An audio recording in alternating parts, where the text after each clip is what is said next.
اب مقرر عظیم آتا ہے، کہیں سبحان اللہ۔ اب مقرر عظیم آتا ہے، جامع نقطہ امیم آتا ہے، اہل محفل کو شادماں کرنے فکر و فن کا شمیم آتا ہے۔ نعرہ تکبیر، نعرہ رسالت، علماء اہل سنت، مسلک اعلی حضرت، عشق محبت، عشق محبت، تھوڑا گرمی پیدا کریں، عشق محبت، عشق محبت۔ ارے بھائی میں جب ہاتھ اٹھا کر کے آپ سے کہہ رہا ہوں تو آپ بھی جواب ہاتھ اٹھا کر کے دیں، عشق محبت، عشق محبت۔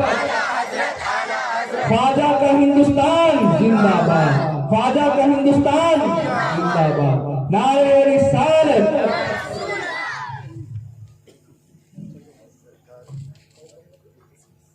الحمدللہ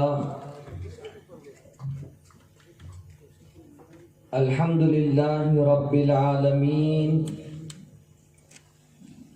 والعاقبۃ للمتقین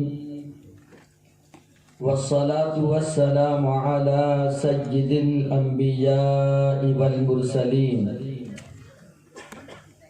وعلى آلہ واصحابہ الطیبین الطاہرین، اما بعد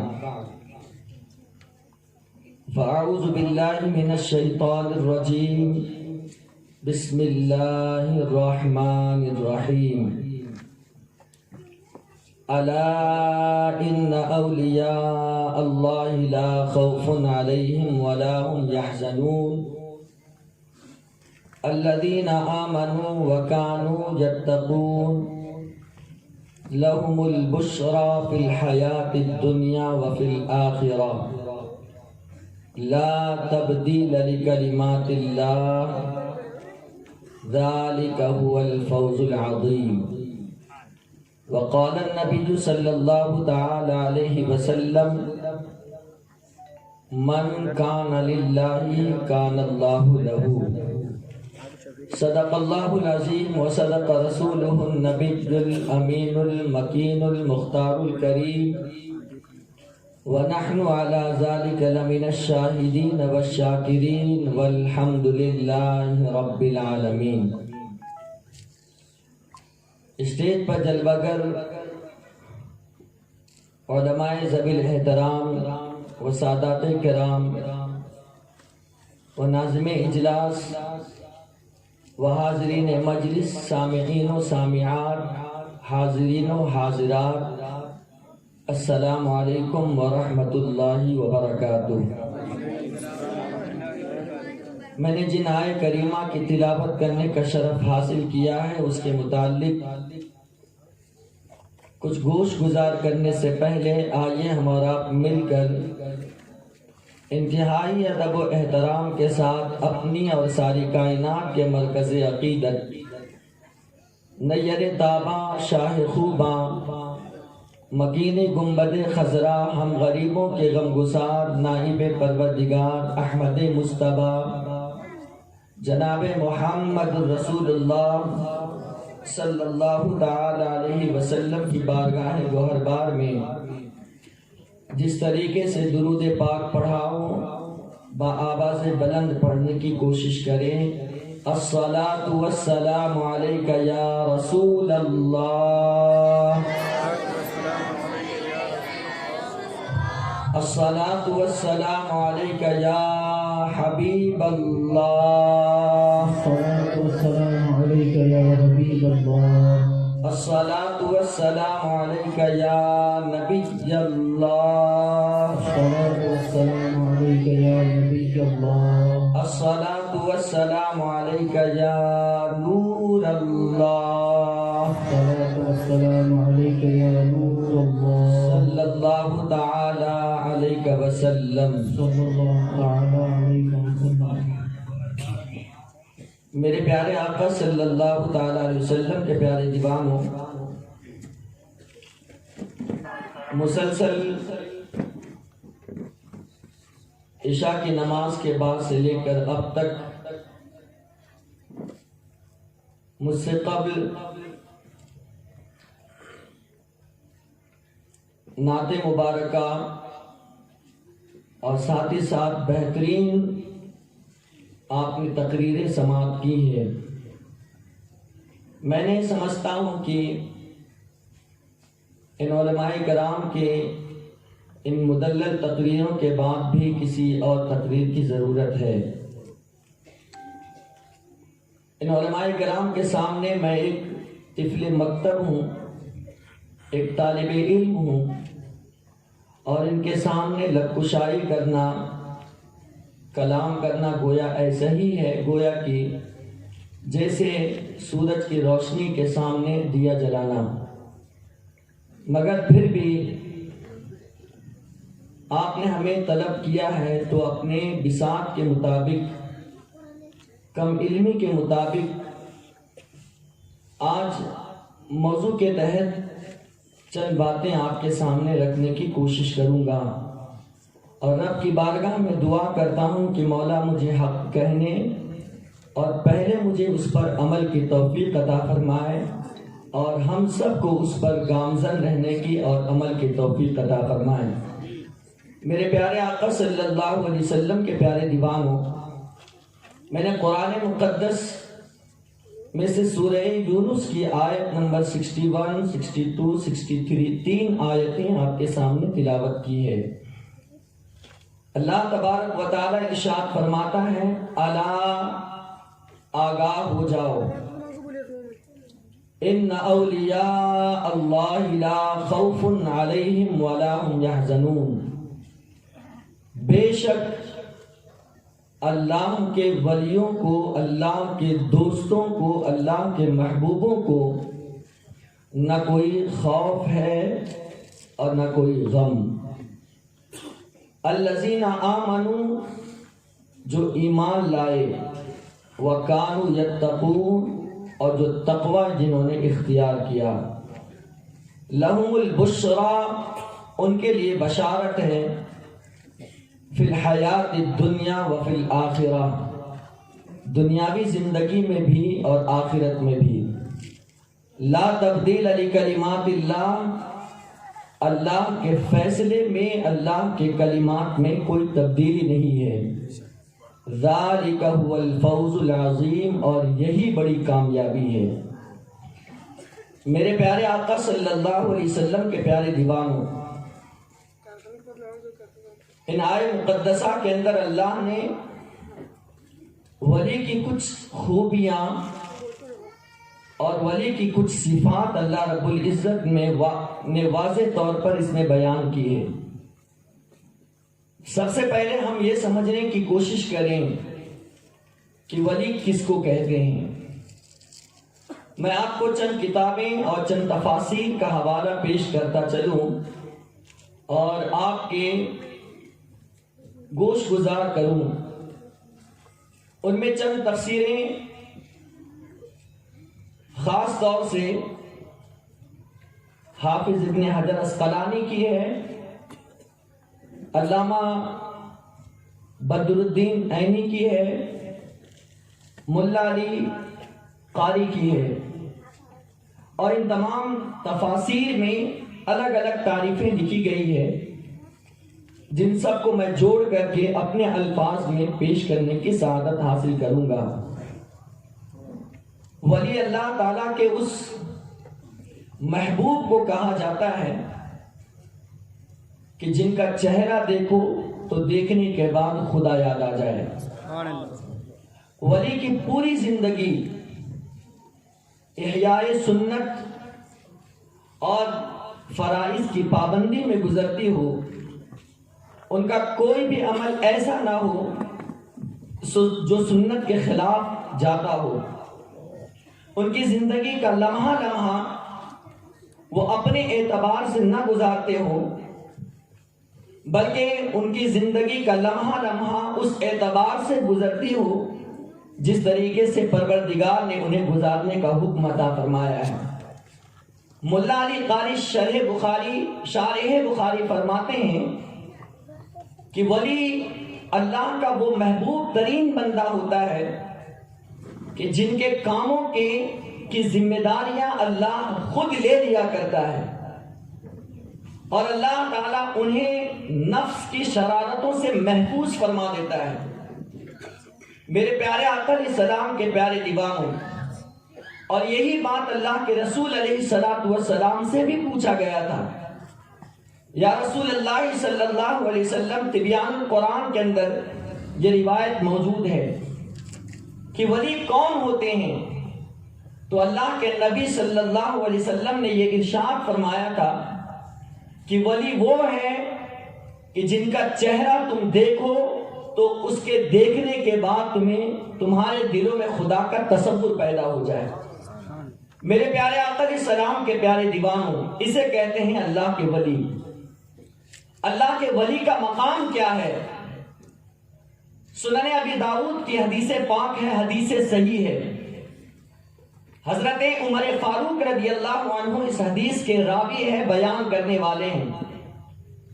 حضرت عمر بن خطاب رضی اللہ تعالیٰ عنہ یہ بیان کرتے ہیں کہ اللہ کے رسول علیہ السلام نے یہ ارشاد فرمایا کہ کل قیامت کے دن کچھ لوگ ایسے ہوں گے جو نبی نہیں ہوں گے اور نہ ہی وہ شہید ہوں گے، لیکن اللہ تعالیٰ نے ان کو وہ مقام دیا ہوگا کہ انبیاء کرام اور شہداء اعظام جو ہے ان کے ان مقام و منصب کو دیکھ کر وہ انبیاء بھی رشک کریں گے، وہ انبیاء بھی ان کے مرتبے کو دیکھ کر خوش ہوں گے.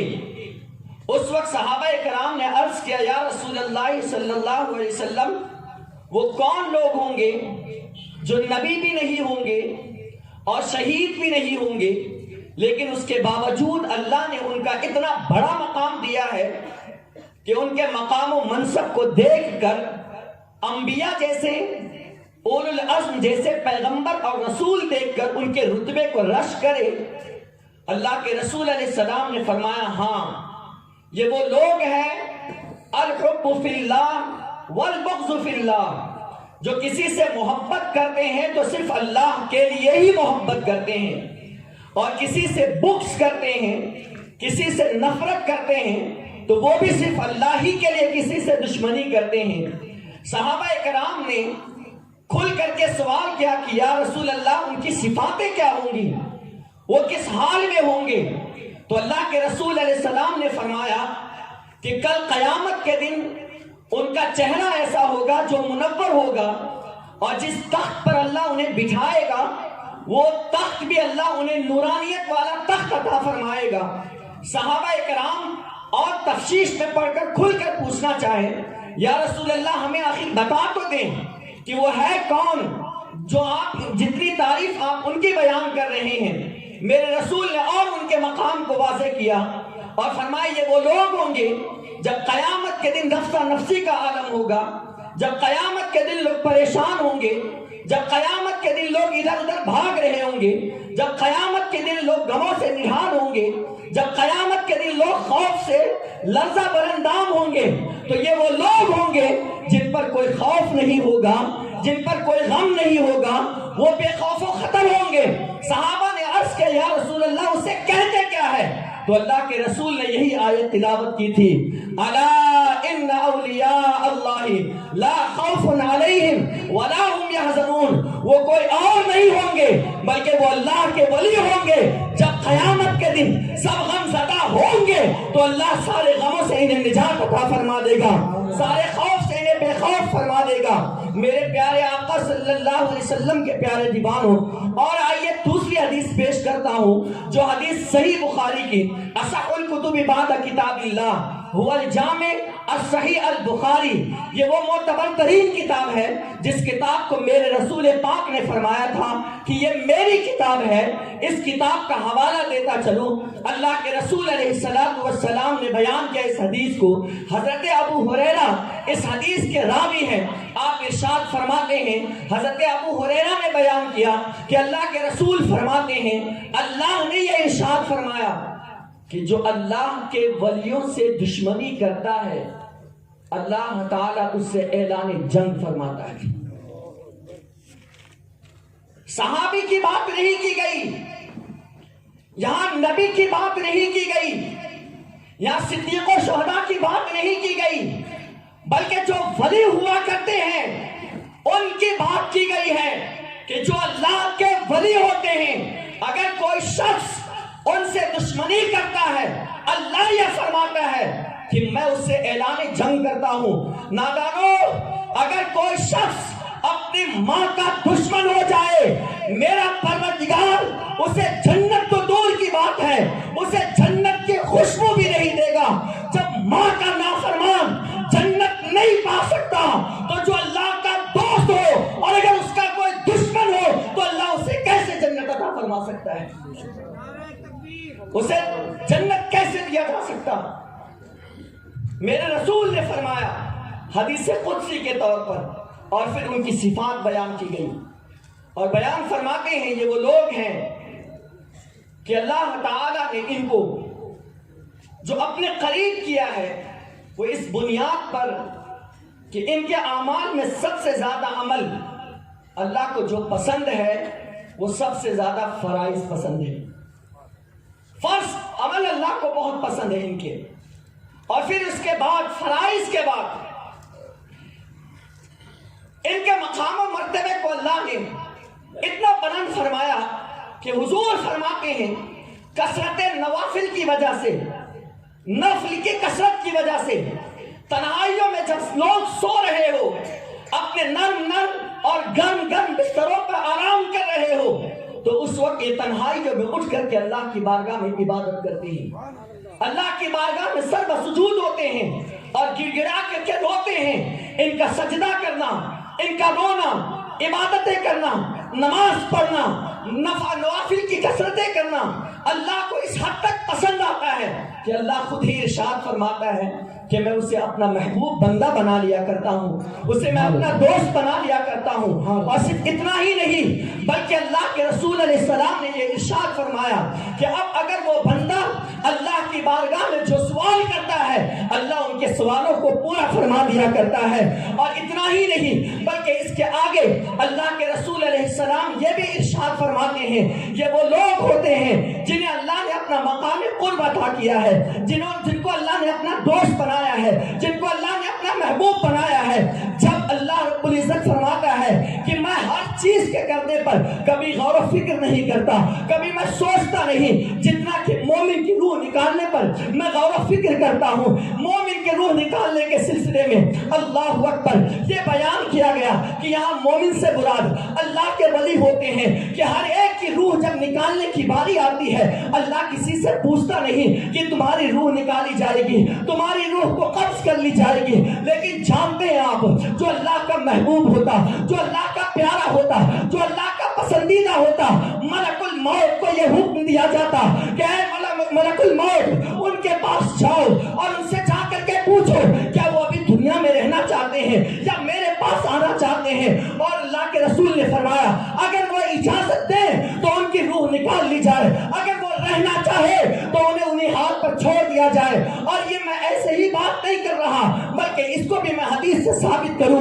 اور وہ بھی حضرت موسیٰ کے حوالے سے پیش کروں، اور وہ بھی صحیح بخاری کے اندر یہ حدیث پاک موجود ہے۔ جب ملک الموت حضرت اسرائیل علیہ السلام حضرت موسیٰ علیہ السلام کے پاس گئے اور روح نکالنے کی کوشش کی، آپ نے ایک تماچا رسید کیا تھا جس کی وجہ سے حضرت اسرائیل کی آنکھ نکل گئی اور وہ رب کی بارگاہ میں جاتے ہیں اور کہا مولا تو نے کیسے بندے کے پاس روح نکالنے کے لیے بھیج دیا ہے جنہوں نے مجھے ایک تھپڑ رسید کی اور دیکھ میری آنکھیں نکل گئی۔ میرے رب کائنات نے اس آنکھ کی گولی کو لی اور آنکھ کے دھارے کے اندر رکھ کر کے اور تو اللہ نے فرمایا اے اسرائیل اب جا پھر سے چلا جا اور میرے محبوب کے پاس جا اور ایک گائے لے کر کے جا اور ان سے جا کر کے پوچھ کہ آپ کب تک کے زندہ رہنا چاہتے ہیں، اس گائے پر یا اس بیل پر اپنا ہاتھ رکھ دے، آپ کی انگلیوں کے ماتحت جتنے بال آئیں گے ہر بالوں کے برابر ایک سال کی عمر آپ کو عطا کی جائے گی۔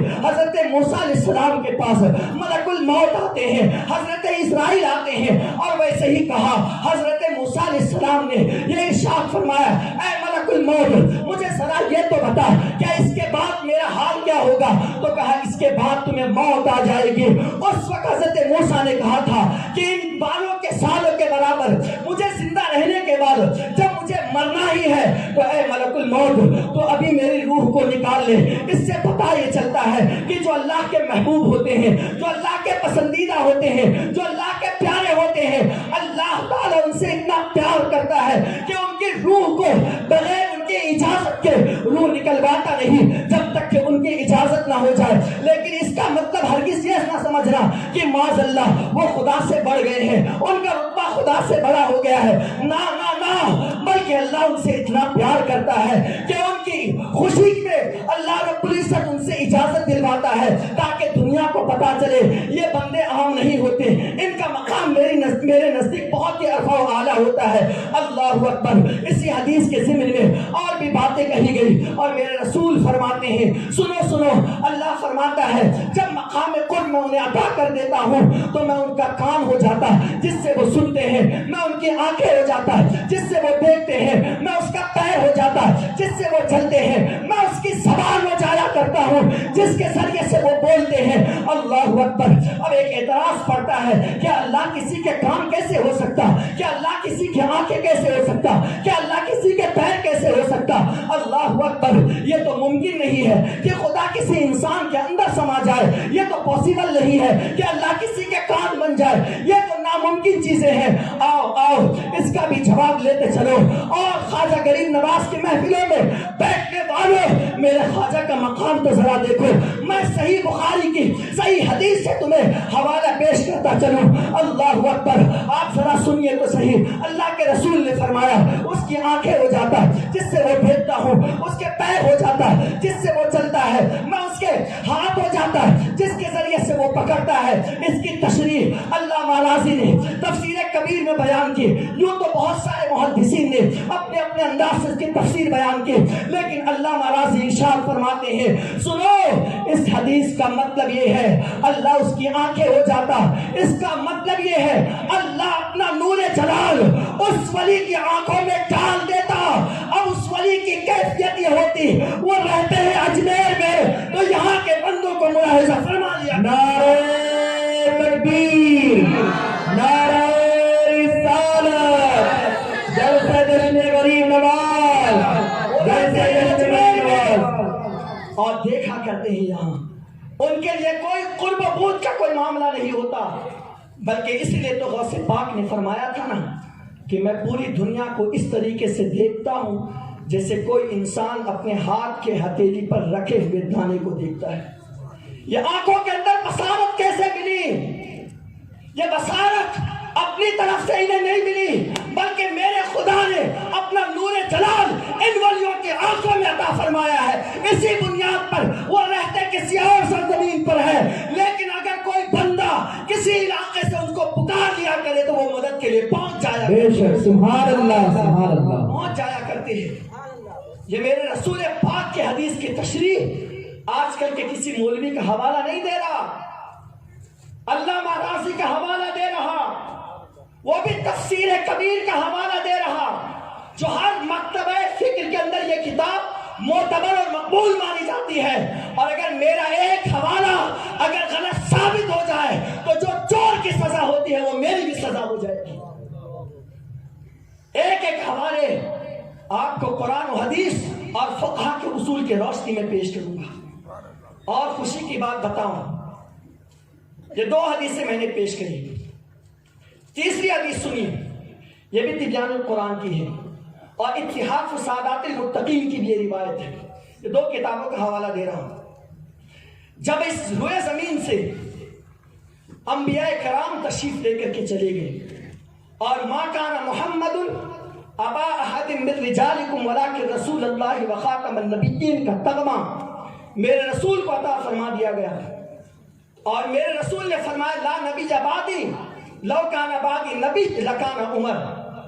یہ میرے رسول نے فرما دیا، ختم نبوت، میرے رسول کے بعد نہ کوئی ذلی نبی آ سکتا ہے، نہ بروجی نبی آ سکتا ہے، نہ عکسی نبی آ سکتا ہے، نہ پرتل کو آ سکتا ہے، اس لیے کہ میرے رسول ظاہراً بھی نبی تھے، باطناً بھی نبی تھے۔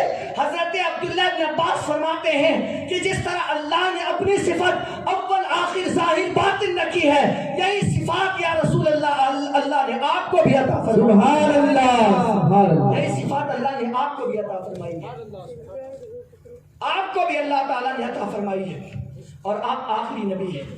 تو اس زمین نے اللہ کی بارگاہ میں شکایت پیش کی تھی، مولا میرے مولا، اب تو اس زمین پر مجھ پر نبیوں کا آنا بند ہو گیا۔ وہ انبیاء رہتے تھے جن کے قدموں کی برکت سے ہمیں سکون مل جایا کرتی تھی، اب تو نبی نہ رہے، اب تو نبی نہ رہے، مرسلین نہ رہے، مولا میں کیسے رہوں گی؟ میرے مولا میرے لیے بھی کوئی انتظام ہے؟ اللہ نے فرمایا صبر کر، نبی نہیں ہے تو کیا ہوا، سن اے زمین تجھ پر اب نبی نہیں ہے تو کوئی مسئلہ نہیں، اب تجھ پر میں صدیقوں کو رکھوں گا، اور ایک صدیق نہیں، آپ اللہ ارشاد فرماتے ہیں زمین سن، ایک وقت میں تجھ پر اب سے لے کر قیامت تک کے ہر زمانے میں اللہ فرماتا ہے میں 40 ایسے صدیقوں کو تجھ پر رکھوں گا کہ جس کی وجہ سے انہی کے چہرے کو دیکھ کر میں زمین پر بارش نازل فرماؤں، سبحان اللہ، انہی کی وجہ سے میں روزیاں دوں گا، اور انہی صدیق کو کہا جاتا ہے ابدال، سبحان اللہ، جو ولیوں کی صفات میں آتے ہیں۔ ولیوں کا ایک درجہ ہے، یہ ولی وہ ہوتے ہیں اللہ انہی کی وجہ سے زمین والوں کو اللہ روزیاں بھی عطا کرتا ہے، اور اللہ انہی کے چہرے کے تصدق کی وجہ سے اللہ تعالی ہم پر بارشیں بھی نازل فرماتا ہے، سبحان اللہ، سبحان اللہ۔ یہ ولایت کا بیک گراؤنڈ تھا جو میں نے ایک بطور تمہید آپ کے سامنے پیش کی۔ اب آئیے سلطان العارفین، سلطان الہند، امام المتقین، امام المحدثین، امام الحافظین، حضرت خواجہ معین الدین سنجری، معین الدین حسن سنجری تم اجمیری رحمت اللہ تعالی علیہ کی بارگاہ میں چند باتیں آپ کے سامنے پیش کرنے کی سعادت حاصل کروں۔ اللہ تعالیٰ نے آپ کو وہ مقام عطا کیا ہے جو مقام اس دور کے ہندوستان میں ان کے جیسا ولی اللہ نے کسی کو نہیں بھیجا، یا اللہ ہی بہتر جانتا ہے۔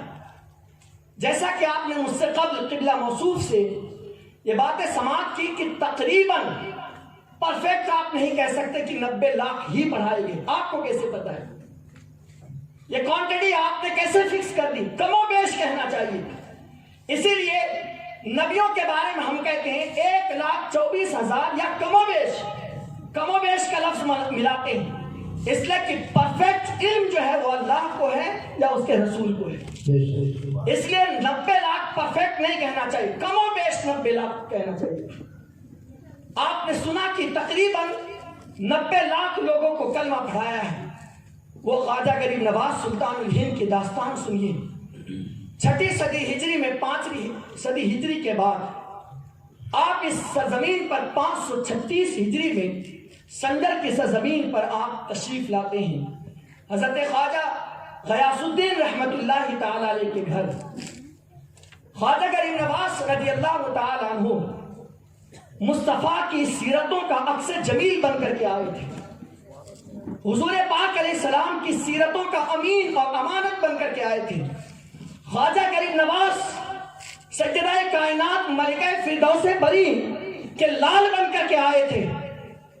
خواجہ غریب نواز امام حسین کے نور نظر بن کر کے آئے تھے، امام زین العابدین کے تقوی و طہارت کی سیرت کا عکس بن کر کے آئے تھے، امام باقر کے علم کا وارث بن کر کے آئے تھے، امام جعفر صادق کی صداقت بن کر کے آئے تھے، غوث اعظم کی ولایت بن کر کے خواجہ غریب نواز تشریف لے کر کے آئے تھے۔ میرے پیارے آقا علیہ السلام کے پیارے دیوانوں، آئیے میں چند گوشے غوث پاک بلکہ میرے رسول کی زندگی کا عکس میں آپ کو خواجہ غریب نواز کی زندگی میں آپ کو بتاؤں، اس لیے کہ آپ صرف نماز کے اندر ہی آگے نہیں تھے، بلکہ نماز تو اسلام کا ایک حصہ ہے، لیکن 80% جو ہے اصل اسلام رواداری کا نام ہے، اصل اخلاق کا نام ہے، اصل کردار کا نام ہے، اصل حقانیت کا نام ہے۔ نماز، روزہ، حج و زکات یہ تو ہر انسان پر فرض ہے میرے آقا علیہ السلام کے دیوانوں، لیکن آؤ میں آپ کو خواجہ غریب نواز کی طرف ذرا لے چلوں کہ وہ مصطفیٰ کی سنتوں کے کتنے امین تھے، بچپن سے ہی ان سنتوں پر عمل کرنے کی کوششیں کرتے جو میرے مصطفیٰ نے اپنے دور میں کیا تھا۔ اس کی ایک جھلک بتاؤں، میرے رسول کا وہ زمانہ یاد کیجئے جب عید کا دن تھا۔ عید کے موقع پر اللہ کے رسول علیہ السلام اپنے کندھے پر اپنے نواسوں کو، حسنین کریمین کو سوار کر کے اور ساتھ ہی ساتھ مولائے کائنات کے ساتھ آپ عیدگاہ کی طرف تشریف لے کر کے جا رہے تھے۔ جانتے ہیں آپ جب آپ تشریف لے کر کے جانے لگے تو کیا دیکھا؟ چند بچے آپس میں کھیل رہے ہیں، وہ تب بجا کر کے خوشیاں منا رہے ہیں۔ وہیں پر ایک ایسا بچہ تھا جو یتیم تھا، جو نادار تھا، جو مفلس تھا۔ وہ اپنی مفلسی کو دیکھ کر کے وہ خوشیاں نہ منا سکتا تھا۔ ان بچوں سے ہٹ کر کے وہ اکیلے غمزدہ کھڑا تھا۔ اللہ کے رسول، اللہ کے پیغمبر صلی اللہ علیہ وسلم کی نظر جب ان بچوں پر پڑی، جانتے ہیں آپ اللہ کے رسول نے اپنے دونوں نواسوں کو اپنے کندھے سے اتار کر کے مولائے کائنات کے حوالے فرمایا اور کہا علی ان دونوں نواسوں کو، میرے ان دونوں لانے کو آگے لے چلو، میں ابھی تھوڑی دیر میں واپس آتا۔ میرے پیارے آقا علیہ السلام کے دیوانوں، اللہ کے رسول صلی اللہ علیہ وسلم اس یتیم بچے کے پاس پہنچتے ہیں۔ آپ نے اس کے چہرے پر ہاتھ پھیرا، اس کے سر پر ہاتھ پھیرا اور کہا میرے بیٹے آج تو خوشیوں کا دن ہے، آج تو عید کا دن ہے، آج تو مسرت کا دن ہے، آج تو شادمانی کا دن ہے، آج تو خوشیاں کیوں نہیں مناتا؟ آج تو سب خوشیاں منا رہے ہیں، تو کیوں خوشیاں نہیں مناتا؟ اس بچے نے یہ جواب دیا یا رسول اللہ صلی اللہ علیہ وسلم آج میں خوشیاں کیسے منا سکتا؟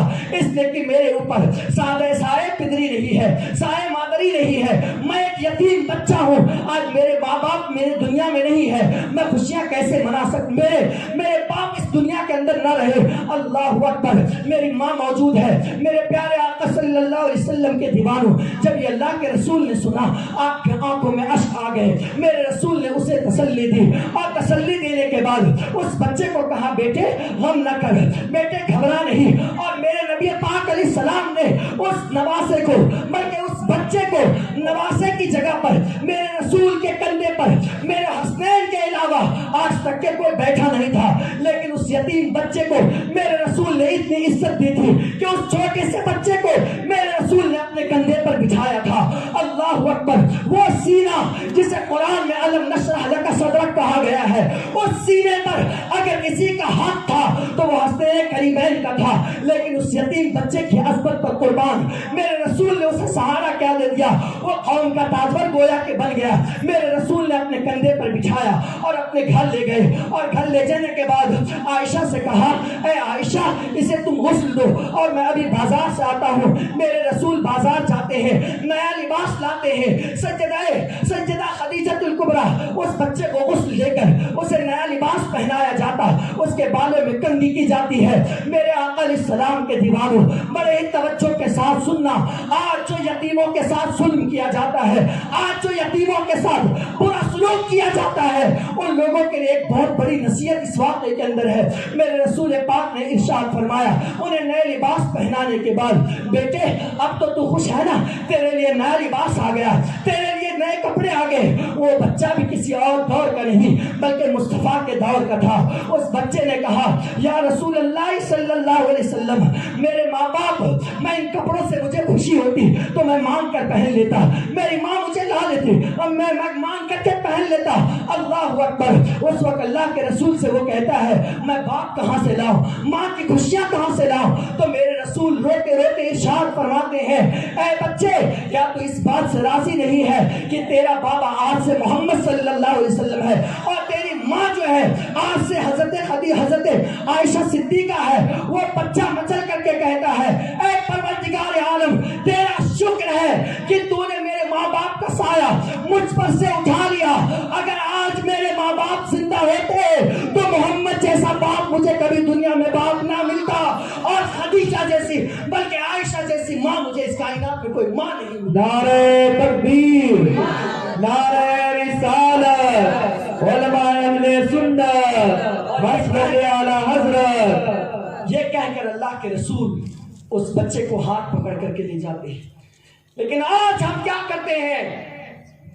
آج ہم نے یتیموں کے ساتھ کیسا سلوک کر رکھا ہے؟ آج ہم یتیموں کے ساتھ کیسی رواداری کرتے ہیں؟ آج ہمارے سگے بھائی کا بیٹا اگر وہ یتیم ہو جائے، تو جو کپڑے ہم اپنے اولاد کے لیے لاتے ہیں وہ کپڑے کیا ہم ان بھائی کے لیے لے کر آتے ہیں؟ ان بھائی کے بچوں کے لیے خرید کر لاتے ہیں؟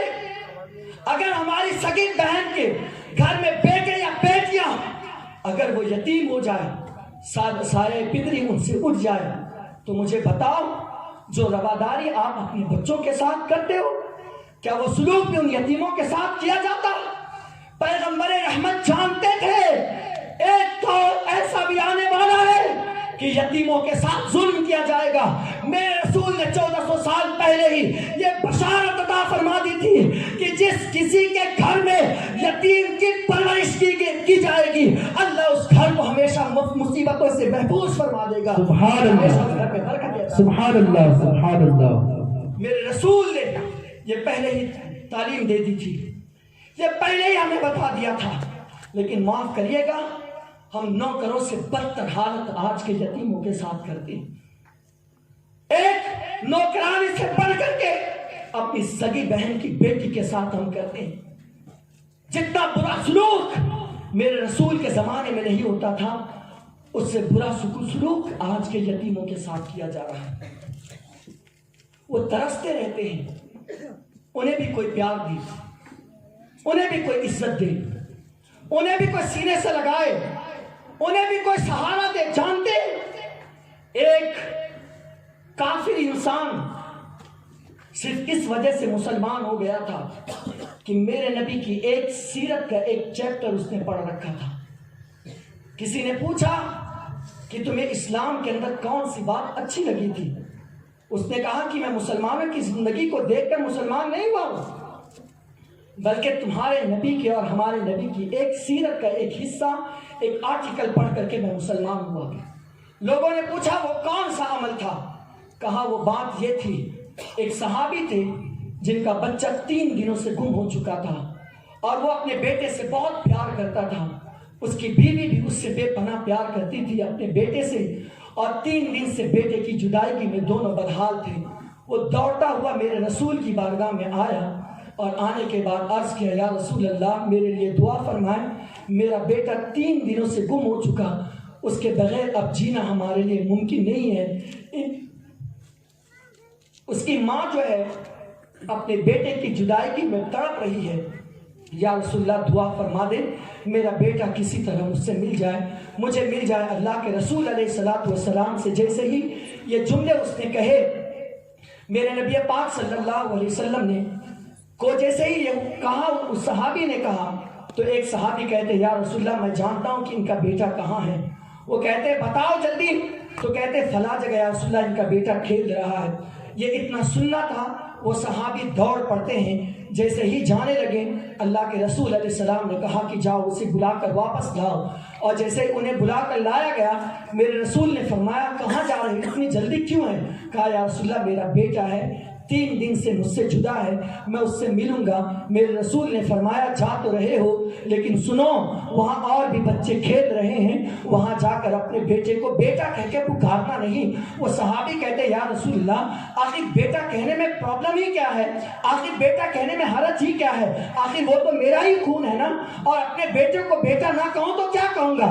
اس وقت میرے رسول نے فرمایا تھا اسے بیٹا نہ کہنا، بلکہ جو تم نے اس کا نام رکھا ہے وہ نام لے کر کے اسے پکارنا۔ کہا یا رسول اللہ بیٹا کہنے میں حرج کیا ہے؟ اس وقت اللہ کے رسول علیہ السلام ارشاد فرماتے ہیں اے میرے صحابی سنو، تم وہاں جاؤ گے یقیناً وہ تمہارا بیٹا ہے، 3 دن سے تم اس سے جدا ہو، تمہاری محبت اس کے لیے بہت انگڑائیاں لے رہی ہے، جب تم اس سے جا کر کے ملو گے اور بیٹا کہہ کر کے پکارو گے، کبھی اس کے پیشانی کو چومے گے، کبھی اسے سینے سے لگاؤ گے، اس وقت اس کھیلنے والے بچوں کے اندر، اسے میں اپنے الفاظ میں اس واقعے کو پیش کر رہا ہوں، لفظ فلفظ نہیں ہے، اللہ اکبر سنیں میرے رسول پاک نے ارشاد فرمایا تب جب تم وہاں جاؤ گے اور بیٹا کہہ کے پکارو گے تو ممکن ہے کہ اس محفل کے اندر کوئی یتیم بچہ ہو، اور جب تم بیٹے کو بیٹا کہہ کے پکارو گے تو اس یتیم بچے کو اپنے باپ کی یاد آ جائے گی اور اس کے آنکھوں کے اندر نمی آ جائے گی۔ اور میں نہیں چاہتا کہ تمہارے بیٹا کہنے کی وجہ سے کسی یتیم کو تکلیف ہو سکے۔ میرے رسول نے یتیموں کے حوالے سے اتنا پیار دیا تھا، اتنا درد بیان کیا تھا، اتنی فضیلت بیان کی تھی، لیکن اللہ اکبر آج ہم یتیموں کے ساتھ کیا سلوک کرتے ہیں، یتیموں کے ساتھ کیسا برتاؤ کرتے ہیں, یتیموں کے ساتھ ہمارا تعلق آج کیسے ہے. اللہ اکبر. میرے آقا علیہ السلام کے دیوانوں, اگر تم عزت چاہتے ہو, اگر تم وقار چاہتے ہو, بلکہ میرے رسول نے یہاں تک کہ ارشاد فرمایا, اگر کسی کا دل پتھر ہو جائے اور وہ یہ چاہتا ہے اللہ اس کے دل کو نرم کر دے, تو اسے چاہیے کہ کسی یتیم کے سر پر اپنا ہاتھ پھیر دیا کرے. اللہ تعالیٰ اس کی برکت سے اس کے دل کو نرم فرما دے گا, اس کے دل میں نرمی پیدا ہو جائے گی. یہ مقام بڑھایا ہے, یہ میرے رسول کی سیرت کا ایک عکس ہے. اب یہی سیرت, یہی عکس, یہی نمونہ آئیے خواجہ غریب نواز کی زندگی میں دیکھتے ہیں, خواجہ غریب نواز کی سیرت میں دیکھتے ہیں. کیا خواجہ غریب نواز کی زندگی میں بھی ایسا کوئی حادثہ یا ایسا کوئی واقعہ پیش آیا؟ ہاں آیا ہے. وہ واقعہ وہ بھی عید کا دن تھا. جس طرح میرے رسول اس یتیم کے ساتھ عید کے دن رواداری کر رہے ہیں, اسی طریقے سے سیدنا خواجہ غریب نواز بھی عید کے دن ایک یتیم کے ساتھ کیسے پیش آتے ہیں. آپ ذرا اسے سماعت کیجئے. حضرت خواجہ غیاث الدین جو آپ کے والد ماجد تھے, عید کا دن تھا, بس فرق صرف اتنا تھا, وہاں حضور ایک بچے کے ساتھ یہ معاملہ کر رہے تھے, اور یہاں خود خواجہ غریب نواز بچپن کے عالم میں تھے. اپنے بابا جان کی انگلی پکڑ کر عیدگاہ کی طرف بڑھ رہے تھے, عیدگاہ کی طرف چل رہے تھے, اور جیسے ہی آپ آگے بڑھے تو کیا دیکھا؟ ایک نابینا بچہ ایک درخت کے کنارے, ایک درخت کے نیچے پھٹے پرانے لباس میں کھڑا ہے. سیدنا خواجہ غریب نواز علیہ رحمت و رضوان کی نظر جب اس بچے پر پڑتی ہے تو آپ نے اپنے بابا کی انگلی چھڑا کر کے آپ دوڑ پڑتے ہیں اور اس بچے کے قریب جاتے ہیں. اس کے جسم سے وہ پرانا لباس آپ نے اتار دیا, اور اپنے جسم پہ جو نیا لباس تھا آپ اس بچے کو پہنا دیتے ہیں. عمومی طور پر ہوتا تو یہ ہے کہ بچوں کی فطرت یہ ہوتی ہے کہ وہ پرانی چیزیں نہ لے, بلکہ اگر کسی کے پاس کوئی نئی چیز ہو تو وہ چھوٹے بچے کی تمنا یہ ہوتی ہے کہ وہ نئی چیز اسے مل جائے. اگر کسی کے باپ نے کوئی اچھا لباس دلایا اور اس کے پاس تھوڑا سا ہلکا ہے تو وہ باپ سے ضد کرتا ہے, بابا مجھے ویسا چاہیے, ممی مجھے ان کی طرح چاہیے, مجھے وہی چاہیے, اس کے علاوہ کوئی اور نہیں چاہیے. لیکن قربان میرے خواجہ غریب نواز پر, اللہ اکبر, بچپنے کے عالم میں ہی آپ دیکھیں میرے رسول کی سنت پر عمل کرنے کا کتنا بڑا جذبہ ہے. اور جیسے ہی لباس پہناتے ہیں اور لباس پہنانے کے بعد اپنے گھر جاتے ہیں, اور جو گھر میں لباس رہتا وہ پہن کر کے آتے ہیں اور بابا کی انگلی پکڑ کر کے آپ عیدگاہ کی طرف بڑھنے لگتے ہیں. چہرے پر مسکراہٹ ہے. آپ سمجھ گئے کہ میرے حسن کے اندر میرے رسول کی سنتوں کی لہریں دوڑ رہی ہے, اور خوشی خوشی عیدگاہ کی طرف باپ بیٹے دونوں چل پڑتے ہیں. جو میرے نبی نے اپنے دور حیات میں زندہ کر کے سنت کو دکھایا تھا وہی چیزیں حضرت خواجہ غریب نواز بھی بچپنے کے عالم میں یہ کر کے دکھاتے ہیں. اب اس کے بعد آپ کی زندگی بڑھ رہی ہے, چند سال گزرتے ہیں, آپ کے بابا جان کا وصال ہو جاتا, آپ کی والدہ تنے تنہا رہتی ہے, آپ علم کے میدان میں آپ آگے بڑھتے ہیں, اور پہلے آپ علم حاصل کرتے, اور علم حاصل کرنے کے بعد آپ جو ہے اپنے پیر و مرشد کے تلاش میں آگے نکلتے. میں سرسری طور پر آگے بڑھ رہا, میں جو ہے کرامتیں نہیں بتاؤں گا, آپ نے تو بے شمار کرامتیں سن رکھی ہے. اللہ اکبر. میں آپ کو خواجہ غریب نواز کی زندگی سے حاصل ہونے والے کچھ نصیحتیں آپ کو پیش کرنا چاہتا ہوں. آپ ذرا سنتے چلے جائیے. میرے پیارے آقا صلی اللہ علیہ وسلم کے پیارے دیوانوں, آپ ذرا دیکھیے, ہر ولی کی یہ عادت ہوتی ہے کہ وہ پہلے علم حاصل کرتے ہیں, وہ علم کے میدان میں اترتے ہیں, اس لیے کہ کوئی ولی اس وقت تک کہ ولی ہو ہی نہیں سکتا ہے جب تک کہ وہ عالم نہ ہو جائے. بغیر عالم کے کوئی ولی اس کائنات میں نہیں ہو سکتا. یا تو میرا مولا اسے کسبی طور پر عطا کرتا ہے, یا میرا مولا اسے وحی طور پر عطا فرماتا ہے. سبحان اللہ, سبحان بغیر اللہ. عالم کے کوئی ولی نہیں ہو سکتا, کوئی بھی ہو. لیکن یہاں ایک بات چلتے چلتے یہ بھی بتا دوں, آج جس کو صحیح سے بسم اللہ بھی پڑھنے نہیں آتا ہے وہ اپنے دور کا, معاف کیجیے گا, قطب بنا بیٹھا ہوا ہے. اللہ. جس کو صحیح سے اعوذ باللہ من الشیطان الرجیم پڑھنے کی تمیز نہیں ہے, وہ خلافت لیے ہوا بیٹھا ہے اور لوگوں کو گمراہیوں کی طرف اور گمراہیت کی طرف بڑی تیزی کے ساتھ لوگوں کو بہکا رہا اور لے کر کے جا رہا ہے. آج جس کو صحیح سے کلمہ پڑھنے نہیں آتا وہ یہ کہہ کر کے معاذ اللہ نمازوں کو چھوڑ دیتا کہ ہم تو طریقت والے ہیں. یہ مولویوں کو کیا پتا ہے؟ یہ چند کتابیں رٹ لیتے ہیں، یہ چند کتابیں پڑھ لیتے ہیں اور اسی سے سب کو لوگوں کو لڑاتے رہتے ہیں۔ مولویوں کا کام آپس میں لڑانا ہے۔ ہم تو اصل اللہ والے ہیں، ہم تو طریقت والے ہیں، نماز ہم پر معاف ہو گئی۔ وہ نادان، تیرے باپ پہ نماز معاف نہیں تھی تو تجھ پر اللہ نے کیسے نماز معاف کر دی؟ بے شک امام الانبیاء، پیغمبر رحمت، اللہ کے رسول علیہ السلام پر اللہ نے جب نماز معاف نہیں فرمائی تو آج کا یہ ڈھونگی کیسے دعویٰ کرتا ہے کہ مجھ پر اللہ نے نماز کو معاف کر دیا، اور کہتے میرے مرید بن جاؤ میں تمہیں بھی معاف کروا دوں گا، اللہ میرے آ جاؤ تمہیں اب نماز کی ضرورت نہیں رہے گی۔ وہ نادان، ذرا تو ڈر، اللہ کا خوف دل میں تھوڑا تو رکھ۔ تو کیا کہہ رہا ہے؟ جو نماز افضل عبادت ہے، ہر عمل کا دار و مدار اس نماز پر موقوف ہے۔ اس نماز کے بارے میں یہ کہہ رہا ہے کہ نماز مجھ پر معاف ہوگی۔ اس نماز کے بارے میں کہہ رہے ہو جس خواجہ غریب نواز کی محفل میں بیٹھے ہو، کان کھول کر کے سن لو، ان کا واقعہ بتاتا ہوں، سنو۔ جو لوگ کہتے ہیں کہ ہم پر نمازیں معاف ہو گئی، ہمیں نمازوں کی ضرورت نہیں ہے، اور خانقاہ والے بیٹھے ہیں، آج جتنے سجادہ نشین بیٹھے ہوئے کچھ کو چھوڑ کر، اصلی سجادہ نشین کو چھوڑ کر آج جتنے جاہل ہیں انہوں نے سب خانقاہیں سنبھال رکھی ہے۔ جن کو نماز کا طریقہ نہیں آتا، استنجا کرنے کا طریقہ نہیں آتا، وہ لوگ مولویوں کے خلاف بکواسیں کرتے ہیں۔ مجھے بتاؤ میرے رسول نے تمہاری شان میں کون سی حدیثیں بیان کی ہے؟ اور میں تمہیں ان علماء کی جماعت کے بارے میں ایک نہیں 100 کے قریب حدیثیں پیش کر سکتا کہ میرے رسول نے فرمایا جس نے کسی عالم کا چہرہ دیکھ لیا اس نے خود میرا چہرہ اس نے دیکھ لیا۔ سبحان اللہ۔ عالم کے بارے میں میرے رسول نے فرمایا جس نے کسی عالم سے مسافہ کر لیا، میرے رسول فرماتے اس نے گویا کہ براہ راست مجھ سے مسافہ کر لیا۔ سبحان اللہ۔ بتاؤ کہ سجادہ نشین کے بارے میں میرے رسول نے فرمایا کس نے بیان کیا ہے؟ دین کو کس طرف لے کر کے جا رہے ہو؟ دین کو کیوں بربادیں کر رہے ہو؟ دین کو تباہی کے دہانے پر کیوں لے کر کے جا رہے ہو؟ دنیا کے اندر تمہیں تو ذلت ملے گی لیکن آخرت میں اللہ کے رسول کو کیا منہ دکھاؤ گے؟ چند ٹکوں کے لیے، چند پیسوں کے لیے اپنا زمین بیچنے والوں، اپنی زمینیں بیچنے والوں، اللہ کے سامنے کیا منہ لے کر کے جاؤ گے؟ کون سا چہرہ لے کر کے جاؤ گے؟ ڈرو خدا سے اور اپنی حرکتوں سے باز آ جاؤ، چھوڑ دو یہ غلط حرکتیں، توبہ کرو، رجوع اللہ ہو جاؤ، ورنہ قیامت کے دن سوائے پچھتاوے کے اور سوائے افسوس کے تمہارے کچھ ہاتھ نہیں آنے والا ہے، کچھ نہیں آتا ہے گھر۔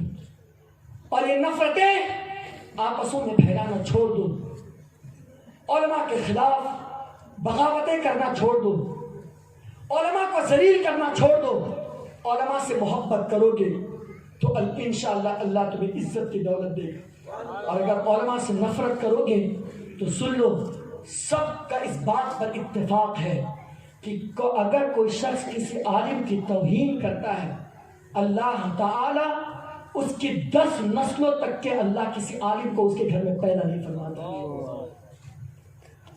اللہ اس کے 10 نسلوں تک کے کسی عالم کو پیدا نہیں کرتا۔ میرے رسول نے یہ ارشاد فرمایا ہے، بلکہ میرے رسول کی احادیث طیبہ ہے، اللہ کے رسول فرماتے ہیں جو کسی عالم کے ساتھ دنیا میں بیٹھا ہے نا، حضور فرماتے قیامت کے دن وہ میرے ساتھ جنت میں بیٹھے گا۔ سبحان اللہ، سبحان میرے اللہ۔ ساتھ جنت میں بیٹھے گا۔ یہ مقام اور یہ منصب اللہ کے رسول علیہ السلام نے عطا فرمایا ہے۔ اگلی گفتگو سے پہلے ایک مرتبہ درود پاک پڑھ لیں۔ اللهم صل على سيدنا محمد وعلى آل سيدنا محمد وبارك وسلم صلاة وسلام عليك يا رسول الله صلى الله تعالى عليه وسلم۔ اللہ رب محمد صلی اللہ علیہ وسلم نحن عباد محمد صلی اللہ علیہ وسلم صلاۃ و سلام علیک یا رسول اللہ صلی اللہ علیہ وسلم۔ سنو، ایک بزرگ نے فرمایا کہ جو شخص کسی عالم کی توہین کرنے والا ہو اس کو جب قبر میں ڈالنا اور کچھ دن کے بعد اس کا چہرہ کھول کر کے دیکھنا تو اللہ اس کا چہرہ قبلہ کی طرف سے پھیر دے گا، کسی اور طرف کر دے گا۔ یہ عالم کی توہین کی سزا ہے، اور عالموں کو تم نے آج باندھ رکھا ہے، عالموں کو تم نے آج ذلیل کر رکھا ہے۔ عالموں کے مقام و مرتبے کو دیکھ کر یہ سجادہ نشینان جلتے اور یہ ذمہ داران انہیں حقیر فقیر بنا کر کے رکھنے کی کوششیں کرتے، اور یہ سمجھتے کہ انہیں 4-5 ہزار کے اندر بند کر کے رکھ دو، ان کے لیے اس سے زیادہ تنخواہیں نہیں ہونی چاہیے۔ کیسی گھٹیا سوچ ہے تمہاری، اور کیسے گندے لوگ ہو تم لوگ جو لوگ اماموں کے ساتھ ایسا سلوک کرتے ہیں۔ وہ تمہارے درمیان اور تمہارے خدا کے درمیان تمہاری نمازوں کے وسیلہ اور ذرائع ہوا کرتے ہیں۔ سبحان اللہ، تمہاری نمازوں کے امین ہیں۔ حیرت ہوتی ہے کہ جس امام کے اقتداء میں مولانا صاحب 10 سال تک کے اگر کوئی آدمی نماز پڑھے، اس کی محبت اس امام کے لیے اتنی نہیں ہوتی ہے جتنی کہ ایک دن پیر صاحب کے ہاتھ میں ہاتھ دے کر ان کی بڑھ جایا کرتی ہے۔ اس پیر کے لیے اپنے پلاٹیں فروخت کر دیتے ہیں، اس ڈھونگی اور جعلی باباؤں کے لیے اپنا گھر کا گھر قربان کر دیتے ہیں۔ اور وہ عالم جو تمہیں خدا تک پہنچاتا، وہ عالم جو تمہاری نمازوں کا ضامن ہوتا، وہ عالم جو تمہیں وضو کرنے کا طریقہ سکھاتا، وہ عالم جو تمہیں شرک و کفر کے راستے سے ہٹا کر کے تمہیں خدا کے درجے تک خدا کے راستے میں پہنچاتا، وہ عالم جو تمہیں طہارت کے طریقے سکھاتا، وہ عالم جو تمہیں حلال و حرام کا فرق بتاتا، تم عالموں سے اتنی نفرت کرتے ہو، عالموں سے اتنی بغاوتیں کرتے ہو۔ ایسا نہ کرو، برباد ہو جاؤ گے، تباہ ہو جاؤ گے۔ اور ایک بات یہ بتا دوں، خاص بات، اس دنیا میں اگر جینا ہو تو 2 ہی چیز بنو، بہت خوشحال رہو گے، یا تو بابا بن جاؤ یا تو دادا بن جاؤ۔ یا تو بابا بن جاؤ یا تو دادا بن جاؤ، بہت آرام سے جیو گے۔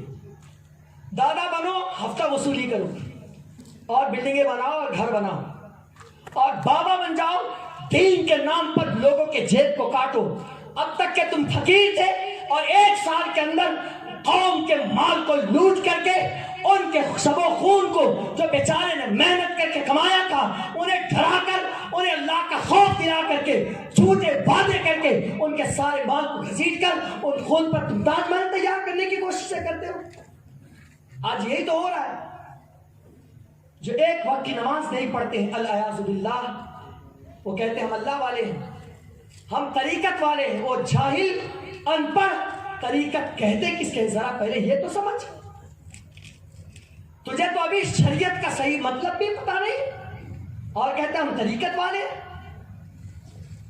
میری ایک ملاقات ایسے ہی ڈھونگی بابا سے ہوئی تھی، ڈیبیٹ کے لیے میں گیا ہوا تھا، تو اس کے مرید نے اس کے پیر کے سامنے یہ کہا تھا کہ میں معاذ اللہ خدا کو بھی نہیں مانتا، رسول کو بھی نہیں مانتا، میں جو مانتا ہوں اپنے پیر کو مانتا ہوں۔ معاذ اللہ۔ میں نے کہا کہ تو بھی کافر ہے اور تیرا یہ پیر بھی کافر ہے، اس لیے کہ اتنی بڑی بات کہہ دیا اور تو نے اسے روکا نہیں۔ گویا کہ تو اس پر راضی ہے تو بھی خوش ہے، تو گویا کہ کفر پر راضی ہونا بھی یہ کفر ہونے کی نشانی ہے۔ تو بھی کافر ہے اور تیرا یہ مرید بھی کافر ہے، تیرا مرید بھی کافر ہے اور تیرا پیر بھی کافر ہے۔ میں نے کہا بہت ہو سکتا ہے تو مجھے چند ہاتھ مار سکتا ہے، لیکن میرے ایمان کو چھین نہیں سکتا۔ آج پیروں نے یہ حالتیں بنا رکھی ہے، ولیوں کے نام پر یہ ڈھاکہ زنی کر رہے ہیں۔ اور معاف کیجیے گا میری بہنیں، میری ماں یہاں بغل میں سن رہی ہے، میں خاص طور سے ان کی توجہ چاہتا ہوں۔ وہ کم عقل ہوتی ہے، وہ بہت زیادہ گھر جاتی ہے، اور باباؤں کا باضابطہ طور پر ان کا ایک تجربہ ہوتا ہے اور ایک حربہ ہوتا ہے لوگوں کو ڈرانے کا۔ جب کوئی نئی عورت ان کے یہاں جاتی ہے تو ان کے کچھ پیش کرنے سے پہلے ہی وہ بابا کہتے تیرے گھر میں بڑی مصیبت چل رہی ہے نا، تو کون ایسی عورت یا کون ایسا مرد ہے جس کے گھر میں مصیبت نہیں ہے؟ کون ایسا گھر ہے؟ وہ کہتی ہاں بابا آپ تو صحیح کہہ رہے ہیں۔ پھر یہ کہتا ہے کہ تجھے بہت گھبراہٹ ہوتی رہتی ہے، بہت بے چین سا رہتی ہے، کبھی کبھی تیرا من نہیں لگتا؟ تو عورت کہتی ہاں یہ تو میرے دل کی بات ہے، یہ تو میرے گھر کے اندر ہی میرا معاملہ ہے. یہ بابا اتنے پہنچے ہوئے ہیں, یہ بابا کی اتنی پکڑ ہے کہ میرے دل کی بات یہ جان گئے. اب وہ فدا ہو گئی. اب یہ تو پکے بابا ملے ہیں. اتنوں سو کے پاس گئے سے وہ سب ڈھکوسلے تھے, یہی اچھے ہیں. اب وہ ایک تو گئی اور اس کے ساتھ 10 کو لے کر کے جاتی اور کہتے ہیں مرغے کاٹو, نہ نلے کھلاؤ, نہ چادریں چڑھاؤ, نہ یہ کرو اور خوب لوٹا کرو. یہ حالت زار ہے, یہ حالت زار ہے اس قوم کا. اور یہ ہماری بہنیں سمجھتی نہیں ہیں اور دھڑلے سے چلی جاتی ہے. کوئی سر دباتی رہتی ہے, تو کوئی پیر دباتی رہتی ہے, تو کوئی غسل دلاتی ہے, تو کوئی معاذ اللہ ان کے یہاں کے جہاں غسل کرتے ہیں وہاں طواف کرتے ہیں. یہ حالت زار سب کچھ بنا ہوا ہے. اور یہ بابا, یہ چور, یہ ڈاکو, یہ ڈکیت, یہ کہتے ہیں کہ یہ ہماری جو ہے یہ بیٹیاں ہیں, منہ بولی بیٹیاں ہیں. وہ نادان, اللہ کے رسول علیہ السلام نے کیا کبھی ایسا کیا ہے؟ میرے رسول نے اس چیز کی کبھی تعلیم دی؟ آج بھی وہ بیٹیاں, وہ لڑکیاں, آج بھی وہ تمہارے سے نکاح کر سکتی ہے, اس لیے کہ اللہ نے منع نہیں کیا ہے. جب تک کہ وہ تمہارے نکاح کے اندر حلال ہے, تم ان کے سامنے, وہ عورتیں اس پیر کے سامنے بغیر پردے کے نہیں جا سکتی, ان کا سر نہیں دبا سکتی. لیکن کہتے ہیں ہمارے بابا تو بڑے پہنچے ہوئے ہیں اور کام کبھی زندگی میں ہوتا نہیں ہے, کام کبھی زندگی میں نہیں ہوتا. آپ چلے جاؤ, کتنے ایسی عورتیں ہیں جو باباؤں کے چکریں لگاتی ہیں. میں تو خادمہ بن گئی, میں تو بیٹی, وہاں پروموشن چلتا ہے, ایک اسٹیپ کے بعد دوسرا ہے. وہ سمجھ جاتے ہیں یہ ہماری بن گئی تو ختم, پھر پیسے بھی آؤ, اس لیے تو یہ سب سارے کام ہو رہے ہیں. اور معاف کریے گا, سب سے زیادہ ڈھونگی بابا اگر کسی علاقے میں پائے جاتے ہیں تو آپ کے کرناٹک میں زیادہ تر پائے جاتے ہیں. اور فقط یہ تعلیم کی کمی ہے, تعلیم, علم کی کمی ہے. نہ بچیوں میں, عورتوں میں علم ہے, نہ ہمارے ان بھائیوں کے اندر علم ہے. یہ بڑے بڑے ہو جاتے ہیں, انہیں 5 کلمے تک کے یاد نہیں ہوتا, دعائے قنوت نہیں سنا سکتے, التحیات صحیح سے نہیں سنا سکتے, درود ابراہیمی نہیں سنا سکتے, نماز کا طریقہ صحیح سے پیش نہیں کر سکتے. یہ قوم کے نوجوان ہیں, اللہ اکبر, لیکن انہیں پتہ نہیں ہے میرے پیارے آقا صلی اللہ علیہ وسلم کے پیارے دیوانوں کہ نماز کس چیز کا نام ہے. وہ یہ سمجھتے ہیں کسی بابا کا تھام لیں گے دامن ہمیں جنت مل جائے گی. اور جگہ جگہ پر چلہ, غوث پاک کا جلہ سو ہے, خواجہ غریب نواز کا چلہ بنائے ہوتے ہیں, اور یہ چادریں ڈال ڈال کر کے سب کافروں کی تشبہ ہم نے اختیار کر لی ہے. آپ مجھے بتائیے, علماء بیٹھے ہوئے ہیں, میں تو طالب علم ہوں, بہت ساری غلطیاں کر سکتا ہوں, یہ میری اصلاح کر سکتے ہیں اور میری رہنمائی کر سکتے ہیں. ان سے پوچھئے کہ غوث پاک ہندوستان کی سرزمین میں بظاہر کب تشریف لائے, کتنے مقام پر آئے, لیکن آپ ڈھونڈیں گے تو ہر گلی میں غوث پاک کا چلہ نظر آئے گا. اور معاف کریے گا کہ چلہ کہتے کس کو ہے, ابھی حقیقت میں کسی کو پتہ ہی نہیں. چلہ چلاٹ کا نام بن چکا ہے, چیخ میں ہم نے اس کو چلہ کو بدل دیا ہے. اور ہر سال سندل, ڈھول, تاشے, ناچنے گانے, یہی اسلام بنا لیا ہم نے. اسلام کے اندر جتنی خرافات نہیں ان خانقاہوں کے لوگوں نے کی ہے, اتنی خرافات آج کسی کے کوئی جاہل آدمی بھی نہیں کرتا ہے. میں سب کی بات نہیں کر رہا ہوں, معاف کریے گا, میں خانقاہ کا مخالف نہیں ہوں, بلکہ خانقاہ میں تو اللہ والے بیٹھا کرتے ہیں جہاں جانے کے بعد دل کی دنیا بدل جاتی ہے. اللہ نے وہ مقام دیا ہے, لیکن ان خانقاہوں کے ان صوفیہ صافیہ کا لبادہ اوڑھ کر آج اتنے چور بیٹھے ہوئے جو ہمارے ضمیر کو بھی چراتے ہیں, ہمارے ایمان کو بھی چراتے ہیں, ہمارے مال کو بھی چراتے ہیں, ہمارے دل کو بھی چراتے ہیں, ہمارے سنیت کو بھی چراتے ہیں, اور خدا سے ہمیں دور بھی کر دیتے ہیں. یہ سب کہنے پر آج مجبور ہوں, میں مقرر نہیں ہوں, میں تو ایک طالب علم ہوں, مجھے بولنے کا صحیح سے ڈھنگ بھی نہیں ہے, میں معافی ضمیر کی ادائیگی بھی نہیں کر سکتا, لیکن میں اپنا درد آپ کے سامنے رکھ رہا ہوں. آج ہماری یہ سنیت سب سے زیادہ اگر کسی چیز سے تباہ اور برباد ہو رہی ہے تو انہی چھوٹی چھوٹی اور انہی خرافاتی چیزوں کے ذریعے سے برباد ہو رہی ہے. چلہ کہتے کس کو ہے؟ چلے کا مطلب یہ ہوتا ہے کہ کوئی اللہ کا نیک بندہ, متقی, پرہیزگار ایک جگہ پر مسلسل 40 دن تک کے بیٹھ کر عبادت و ریاضت کیا ہو, اس جگہ کو حقیقت میں چلہ کہا جاتا ہے. 40 دن تک کے, اور یہ 40 دن تک بیٹھنے کی وجہ یہ ہے وہ اللہ کو اس جگہ پر اس حد تک کہ مناتے ہیں اللہ کو کہ ان کی آوازوں کے صدقے میں وہ جگہ بھی متبرک اور معظم ہو جایا کرتی ہے، وہ محترم ہو جاتی ہے، وہ عام جگہوں کی طرح نہیں ہوتی ہے۔ جیسے یہ ساری زمین مسجد ہے، کائنات کا چپا چپا سجدہ گاہ ہے، لیکن جس جگہ پر ہم 5 وقت کی نماز پڑھتے ہیں وہ جگہ عام جگہ سے وہ بھٹ کر کے ہیں۔ جس جگہ 5 وقت کی نماز پڑھی جاتی ہے مسلسل اللہ کی رحمتوں کا نزول اس جگہ پر ہوا کرتا ہے، وہ جگہ عام جگہ نہیں رہ گئی۔ اب وہاں پر غلط بات کرنا بھی ناجائز ہے، بلکہ ملا علی قاری نے یہاں تک کہ بیان کیا اگر کوئی وہاں مسجد کے اندر مباح اور جائز بات بھی کرے گا تو اس کے اعمال ایسے تباہ ہو جائیں گے جیسے آگ لکڑی کو جلا دیا کرتی ہے۔ اللہ اسے حقیقت میں چلہ کہتے ہیں۔ جہاں 40 دن تک وہ اللہ کا ولی وہاں بیٹھ کر عبادت کیا، غوث پاک کیا ہر گلی میں آ کر گئے بیٹھے ہوئے؟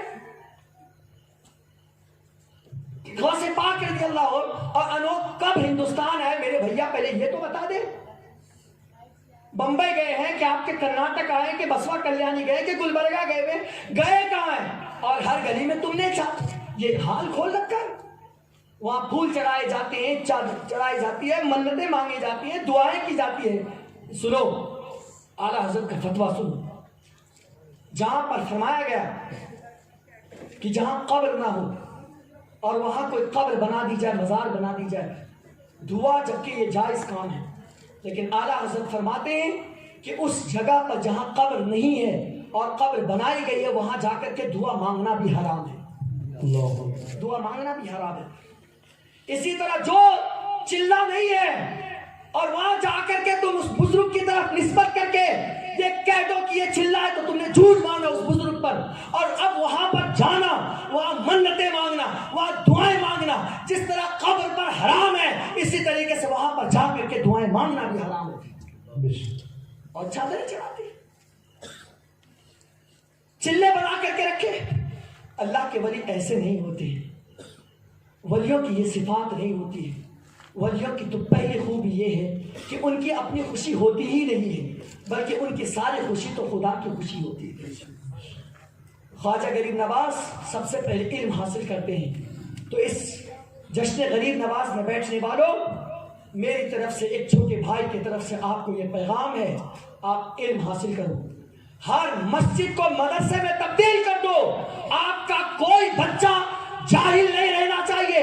جو پڑھے لکھے لوگ ہیں وہ چاہے دنیا کی تعلیم حاصل کرنے والے ہو یا دین کی تعلیم حاصل کرنے والے ہو، وہ اللہ کے نام سے وہ نکل جائے، اور جو ان پڑھ لوگ ہیں، ان پڑھ بچے ہیں، انہیں قرآن کی بھی تعلیم دے اور انہیں دنیا کی بھی تعلیم دے تاکہ مسلمان کا کوئی بچہ اس دنیا پر جاہل نہ رہ سکے۔ یہ سیشن پھیلاؤ، یہ میرا پیغام لے کر کے جاؤ، کوئی بچہ آپ کے علاقے کا جاہل نہیں رہنا چاہیے۔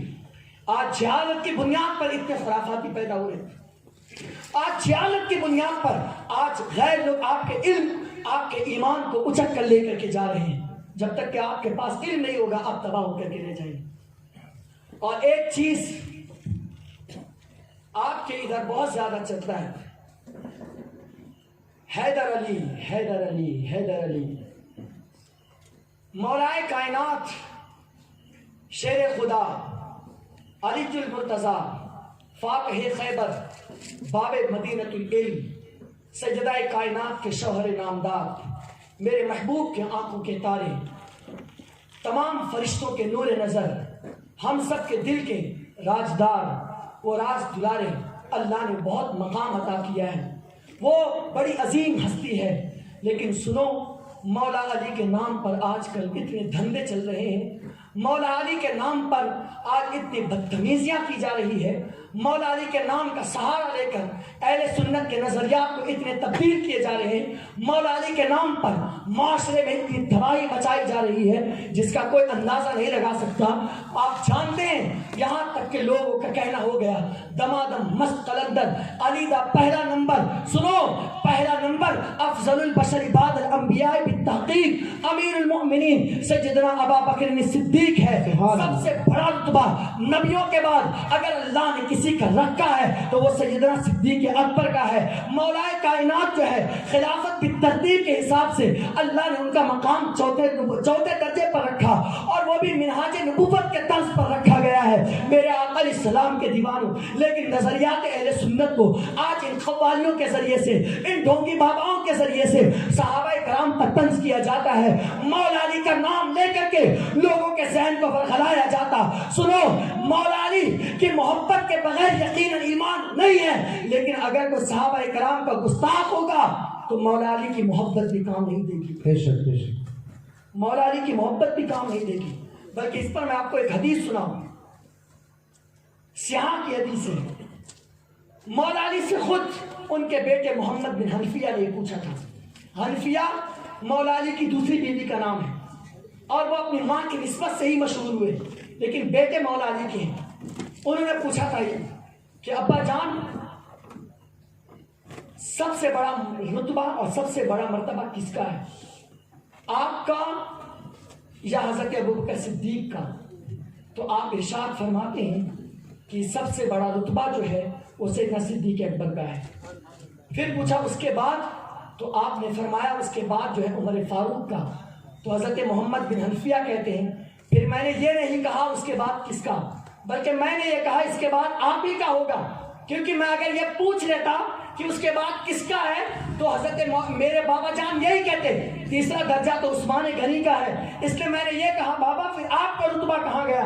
تو آپ ارشاد فرماتے میں ایک عام سا انسان ہوں، میں سادہ سا انسان ہوں۔ اس حدیث، یہ حدیث صحیح ہے، اعلیٰ درجے کی حدیث ہے۔ آپ اس کے اندر واضح طور پر ارشاد فرماتے ہیں سب سے بڑا رتبہ اگر کسی کا ہے تو وہ سیدنا صدیق اکبر رضی اللہ عنہ کا ہے۔ اب اگر کوئی شخص مولا علی کے نام پر یہ کہے کہ میرے نبی کے بعد سب سے بڑا رتبہ اگر مولا علی کا ہے، وہ انسان بد مذہب ہے، وہ انسان جو ہے رافضی اور خارجیوں کے دائرے میں چلا جائے گا۔ اس لیے کہ اہل سنت کا عقیدہ یہ ہے کہ نبیوں کے بعد سب سے بڑا رتبہ اگر کسی کا ہے تو وہ سیدنا صدیق اکبر رضی اللہ عنہ۔ سبحان اللہ سبحان اللہ، عقیدہ اہل سنت ہے۔ اب آئیے میں اپنے عنوان کی طرف آتا ہوں، خواجہ غریب نواز، کیونکہ عنوان میں دو چیزیں دی گئی ہیں، جشن غریب نواز و حالات حاضرہ۔ اس حالات حاضرہ سے کوئی اور حالات حاضرہ نہ سمجھ لیجیے گا، یہ جو ہمارے معاشرے میں چل رہے ہیں وہ میں پیش کر رہا ہوں۔ سیدنا خواجہ غریب نواز نے آپ علم حاصل کی، آپ اپنے وقت کے بہت بڑے محدث تھے، تقریباً 10 سے 15 سال تک کہ آپ نے مسجد نبوی میں بیٹھ کر درس حدیث آپ نے لوگوں کو پڑھایا، سبحان اللہ سبحان اللہ، درس حدیث آپ نے لوگوں کو، وہ بھی مدینے کی سرزمین پر مصطفیٰ کے دربار میں بیٹھ کر کے آپ نے تعلیم دی۔ جانتے ہو 5 صدیاں گزر چکی ہے، 6ٹھی صدیاں لگی ہوئی ہے۔ جب آپ اس مسجد نبی میں پڑھا رہے تھے، میرے رسول کے قبر پاک سے آواز آتی ہے جاؤ معین الدین کو بلا لے آؤ۔ سبحان اللہ۔ اور جانتے ہیں جب یہ جملہ کہا گیا تھا تو اس وقت ایک معین الدین نہیں بلکہ تقریباً 40 معین الدین وہاں موجود تھے۔ سبحان اللہ۔ تنہا خواجہ معین الدین کو چھوڑ کر سب بڑھ گئے تھے، حاضر ہے ہم حاضر ہیں۔ وہاں جو دربار میں تھے وہ جا کر عرض کرتے یا رسول اللہ آپ نے ایک کو بلایا، یہاں تو اتنے حاضر ہو گئے، ان میں سے کون ہے؟ پھر میرے رسول کے قبر سے یہ آواز آتی ہے جاؤ اس معین کو بلاؤ جسے حسن کہا جاتا ہے۔ سارے چھٹ گئے اور جسے بلایا گیا وہ کوئی اور نہیں ہے، اسی کو سلطان الہند خواجہ غریب نواز کے نام سے یاد ہوا۔ سبحان اللہ، خواجہ کا ہندوستان زندہ باد، خواجہ کا ہندوستان زندہ باد۔ سبحان اللہ سبحان اللہ، نعرہ تکبیر، نعرہ رسالت، علماء اہل سنت۔ میرے پیارے آقا علیہ السلام کے پیارے دیوانوں، اس کے بعد میرے رسول نے بشارت دی تھی کہ جاؤ ہندوستان کی طرف جاؤ، اور پھر تشریف لائے تھے، پہلے لاہور گئے داتا کی نگری میں، اور حضرت داتا علی حجویری داتا گنج بخش رحمت اللہ علیہ کے چوکھٹ پر وہاں پر آپ نے چلہ کیا تھا، آپ نے وہاں 40 دن تک کے مراقبہ کیا تھا، چلے میں رہے تھے، اور اس کے بعد آپ وہاں سے ہندوستان کے دہلی کی سرزمین پر تشریف لائے تھے۔ یہ واقعہ ہے میرے خواجہ غریب نواز کا۔ المختصر یہ، آئیے میں اپنی گفتگو کو اور سمیٹوں۔ اگر میں صرف فقط خواجہ غریب نواز کی سیرت اور واقعات بتاؤں تو ان میں سے اکثر حصے تو آپ نے سن رکھے ہیں، اپنی مساجد میں بھی علماء سے سنتے ہیں، جو ضروری چیزیں ہیں وہ آپ کے سامنے پیش کر رہا ہوں۔ سنو، 52 سال کی عمر تھی جب آپ جو ہے مدینہ پاک سے تشریف لے کر کے آئے تھے، کم و بیش 52 سال کی، اور آپ نے اس وقت تک نکاح نہیں فرمایا تھا۔ آپ 60 سال کی عمر کے بعد، وہ بھی میرے نبی کے کہنے پر آپ نے نکاح فرمایا تھا، اس لیے کہ میرے رسول کا فرمان ہے النکاح من سنتی فمن رغب عن سنتی فلیس منی۔ آج بھی بہت سارے بابا گھوم رہے ہیں، آج بھی بہت سارے بابا گھوم رہے ہیں، تو کہتے ہیں ہم شادی نہیں کرتے جی، عبادت میں خلل ہوتا، اور وہ شادی نہیں، پتہ نہیں کیا کیا کرتے ہیں، پتہ نہیں کیا کیا کرتے ہیں، اور جب بعد میں پکڑے جاتے ہیں تو جیل بھیجے جاتے ہیں۔ وہ جو گلے میں موٹے موٹے مالے پہنے رہتے ہیں، اس سے نفس ختم نہیں ہوتا۔ میرے رسول سے بڑھ کر صابر و شاکر کون ہو سکتا ہے؟ میرے رسول پاک سے بڑھ کر کے نفس کو اپنے اختیار میں رکھنے والا کون ہو سکتا ہے؟ وہ حضور کا نفس بھی حضور کے تابع تھا، لیکن میرے رسول نے ایک نہیں بلکہ 9 بیویاں اور ایک روایت کے مطابق 11 بیویوں سے نکاح کر کے میرے رسول نے بتا دیا ہے کہ نکاح کرنا میری سنت ہے۔ یہ ایسا نہیں ہے کہ تم نکاح نہیں کرو گے تو ہی متقی کہلاؤ گے، بلکہ نکاح کرنے کے ساتھ ساتھ اللہ کی عبادت کرو گے تو ہی جا کر کے اصل میں متقی کہلاؤ گے۔ سبحان اللہ۔ نکاح کر کے بتائیں، لیکن تم 11 نہیں کرنا جی، آپ کے لیے 11 نہیں ہے، یا آپ کے لیے 9 نہیں ہے، بخاری میں 9 ہے، دیگر کتاب میں 11 ہے، الگ الگ روایات ہے۔ آپ کے لیے 11 نہیں ہے، آپ کے لیے تو صرف 4 ہے۔ وہ بھی 4 جو ہے ایسے ہی نہیں ہے کہ کھانے کو گھر میں کچھ نہیں ہے اور باندھتے چلے گئے، یہ ایسا نہیں ہے ہمارے یہاں۔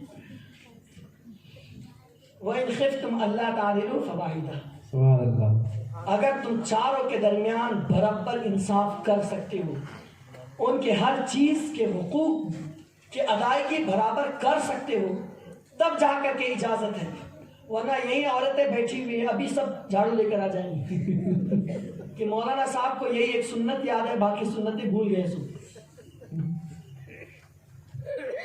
ایسا نہیں ہے، ایک کرو، وفادار سے کرو، جو زیادہ محبت کرنے والی ہو اس سے کرو، جو زیادہ میرے نبی نے فرمایا بچے زیادہ جننے والی ہو اس سے کرو، تاکہ قیامت کے دن کثرت امت کو دیکھ کر میں دیگر نبیوں پر میں فخر محسوس کروں۔ سبحان اللہ، سبحان اللہ۔ ایک کرو لیکن اچھی کرو، ڈھونڈ کر کرو، شریف کرو، آوارہ لڑکیوں سے یا بد تہذیب لڑکیوں سے یا بدتمیز سے نہ کرو۔ میں یہاں کسی کو گالی نہیں دے رہا، لیکن ہو سکتا ہے کہ فطرت ان کی بدل جائے، ایسی سے نہ کرو، بلکہ اس سے کرو جو میرے رسول سے زیادہ محبت کرتی ہے۔ عاشق رسول بیٹیوں اور بہنوں سے کرو، تاکہ وہ تمہاری بھی وفادار رہے اور تمہاری غیر موجودگی میں تمہاری عصمت کی حفاظت بھی کرے اور رسول پاک کی سنت پر زندگی گزارنے والی بھی ہو۔ ایسی بیٹیوں سے نکاح ایک سے کرو، ایک سے کرنے کا حکم ہے، نہ کہ 4 سے۔ ہاں، اگر آپ اس قابل ہیں کہ ایک سے زیادہ آپ رکھ سکتے ہیں اور حقوق کی ادائیگی ہے تو شریعت اجازت دیتی ہے، اور بعض جگہ تو ایسے بھی ہے جہاں شوہروں کی مجبوریاں بھی رہتی ہیں پھر بھی نہیں کرنے دیا جاتا۔ ایک چیز تو یہ ہے، یہ بھی غلط ہے۔ بہت ساری ہماری بہنیں ایسی بھی ہیں جو بیوہ ہو جاتی ہے یا مطلقہ ہو جاتی ہے تو لوگ جو ہے ان کے نکاح کو معیوب سمجھتے ہیں، ایسا نہیں ہے۔ اگر بیواؤں سے نکاح کرنا عیب کی بات ہوتی تو پیغمبر رحمت حضرت خدیجہ رضی اللہ تعالی عنہ جو ایک نہیں 2 مرتبہ بیوہ ہوئی تھی، ان کو حضور اپنی سہاگت نہ بناتے۔ وہی خدیجہ ہے جو 2 مرتبہ بیوہ ہوئی ہے، لیکن انہی کے وطن سے اللہ نے سیدہ کائنات سیدہ فاطمہ الزہرا کو پیدا کیا۔ سبحان اللہ، سبحان اللہ، ماشاءاللہ۔ بیوہ سے نکاح کرنا جرم نہیں ہے، نکاح کرو۔ تو 60 سال کی عمر میں سیدنا خواجہ غریب نواز نے نکاح کیا تھا، اللہ نے ان کو بعد میں اولاد بھی عطا فرمائی، تو نکاح کرنا بھی یہ سنت میں داخل ہے۔ اب آئیے آگے بڑھیے۔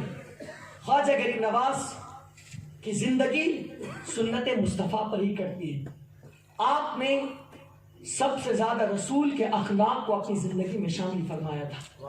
ایک مرتبہ کا واقعہ ہے، اسی دلی کی سرزمین پر جب آپ اپنے اخلاق سے اسلام پھیلا رہے تھے بڑی تیزی کے ساتھ، دشمن آپ کے اتنے بڑھ گئے کہ لوگوں نے ایک سازش رچی اور سازش